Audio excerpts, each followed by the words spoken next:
दरअसल बेटा, हम दोनों मामा के घर से वापस अपने गांव में आ रहे थे। हमको यहाँ आते आते 7 बज चुके थे और चारों तरफ घंटी की आवाज गूंजने लगी थी। फिर अनाउंसमेंट हुई, गांव वासियों 7 बज चुके हैं, कृपया सारे घरों की खिड़की दरवाजे बंद कर लें, वरना आपके जान को खतरा हो सकता है। फिर बेटा सारे खिड़की दरवाजे बंद हो गए। तभी मैंने तुम्हारी मम्मी से घबरा कर कहा कि यामिनी, अब हमारा घर यहाँ से बहुत दूर है और वो खतरनाक लोग कभी भी आ जाएंगे। मुझे ऐसा लगता है कि कोई भी हमारे लिए दरवाजा नहीं खोलेगा। फिर तुम्हारी मम्मी बोली कि हाँ, तुम बिल्कुल सही कह रहे हो, हमें तुरंत कहीं छुपना पड़ेगा। हमें किसी झाड़ी में या किसी सुरक्षित जगह पर रात गुजारनी होगी। वो देखो, यामिनी ने एक टूटी फूटी लकड़ी के झोपड़े की तरफ इशारा किया। मुझे वो झोपड़ी आज की रात बिताने के लिए सही लगी। हम दोनों झोपड़ी की ओर तेजी से जाने लगे। मैं तो किसी तरह उस झोपड़ी के अंदर चला गया, लेकिन तुम्हारी मम्मी बाहर रुककर किसी से बात करने लगी। मम्मी को एक छोटी बच्ची रोक कर खड़ी थी और रोते हुए बोल रही थी, आंटी, मुझे बहुत डर लग रहा है। मैं बाहर अकेली छूट गई हूँ। मेरा घर यहाँ से बहुत दूर है। मुझे अंधेरे से बहुत डर लगता है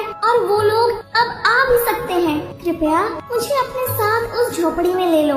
मैं बाहर नहीं रह सकती। भोली मम्मी, जो स्वभाव से बहुत दयालु थी, वो बोलती है कि बेटा, तुम रोना बंद करो, डरने की कोई बात नहीं है। तुम एक काम करो, हमारे साथ अंदर आओ। इतना सुनते ही उस छोटी बच्ची ने अचानक तुम्हारी माँ के चेहरे पर हमला कर दिया। उस पिशाचिनी ने तुम्हारी माँ को वहीं नोच डाला और जोर जोर से हंसने लगी।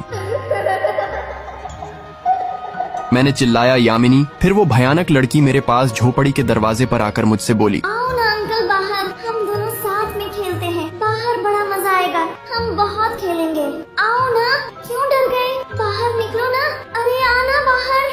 इसलिए मैं तुमसे कह रहा था कि तुम्हारी माँ मर चुकी है, दरवाजा मत खोलो, वरना वो तुम्हारे ऊपर हमला कर देती। राइस्टार ने उसे सारी बात बता तो दी थी, लेकिन वो खुद कैसे बचा ये नहीं बताया। कुछ दिन बीत जाते हैं। टुनटुन अपनी गर्लफ्रेंड से मिलने गार्डन में जाता है। वहाँ ज्ञान भाई भी था। टुनटुन जब अपनी गर्लफ्रेंड से मिलकर जैसे ही गार्डन से बाहर निकला, तब तक 7 बज चुके थे। चारों ओर घंटी की आवाजें सुनाई देने लगी। अनाउंसमेंट हुई, 7 बज चुके हैं, कृपया अपने घरों में बढ़ते रहें। टुनटुन डर गया था। फिर ज्ञान भाई भी अपनी सेटिंग से मिलकर गार्डन से बाहर निकला और अपने घर की ओर जल्दी जल्दी जाने लगा। उतने में टुनटुन ने बोला, ज्ञान भैया रुको, और डरते हुए ज्ञान भाई से विनती की, ज्ञान भैया, अब तो 7 बज गए हैं और मेरा घर यहाँ से बहुत दूर है। मैं अकेले नहीं जा सकता। क्या मैं आपके साथ आपके घर में बस आज रात के लिए रुक सकता हूँ? मुझे बहुत डर लग रहा है। उसके बाद ज्ञान भाई बोलता है कि अरे पागल, ये भी कोई पूछने की बात है? मैं तेरा बड़ा भाई हूँ, तू चल मेरे साथ मेरे घर में, कोई दिक्कत नहीं है, तू आराम से रुक सकता है। फिर टुनटुन और ज्ञान भाई घर के लिए जाने लगे। टुनटुन ज्ञान भाई के साथ उसके घर पर पहुंचे और तुरंत अंदर गए। उतने में ज्ञान भाई ने एक खिड़की बंद करी और मेन दरवाजा भी। दूसरी ओर लास्ट खिड़की बंद करने गया तो बाहर टुनटुन की मम्मी अचानक से प्रकट हुई। टुनटुन ने माँ को देखकर डर के मारे जोर से चिल्लाया, अरे मेरी मम्मी, वो आ गई। ज्ञान भैया जल्दी खिड़की बंद करो, ये मेरी मम्मी नहीं है, ये वही पिशाचिनी है, जल्दी करो, नहीं तो वो हमें मार देगी। फिर ज्ञान